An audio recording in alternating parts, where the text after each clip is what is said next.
Positibo ang resulta ng pagdalo ni Pangulong Ferdinand R. Marcos Jr. sa 30th APEC Economic Leaders Meeting sa Estados Unidos at ilang dinaluhang economic forum.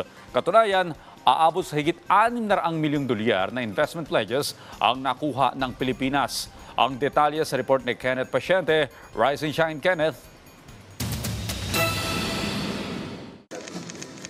Bukod sa pakikibahagi sa 30th APEC Economic Leaders Meeting sa Estados Unidos, dumalo rin sa ilang economic forum si Pangulong Ferdinand R. Marcos Jr. na nagbunga ng positibong resulta. Ayon sa Presidential Communications Office, aabot sa higit $600 million na investment pledges ang nakuha ng Pilipinas sa naging official working visit ng Pangulo sa Estados Unidos. Kabilang ang pangakong pamumuhunan sa telecommunications sector, semiconductor at electronics, pharmaceutical at healthcare, artificial intelligence para sa weather forecasting at maging sa renewable energy.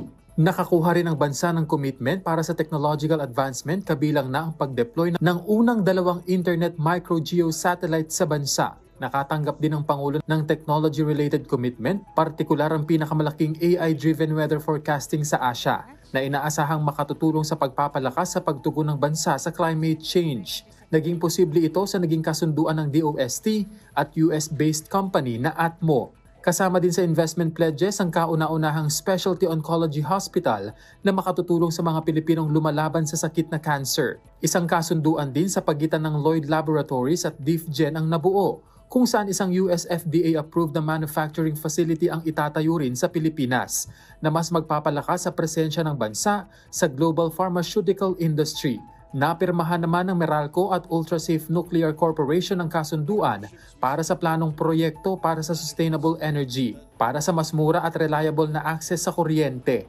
Inaasahan na rin pag-uusapan ng bansa at ilang kumpanya sa Estados Unidos ang pamumuhunan sa semiconductor industry sa bansa. Kenneth Pasyente, para sa Morning Show ng Bayan, Rise and Shine, Pilipinas.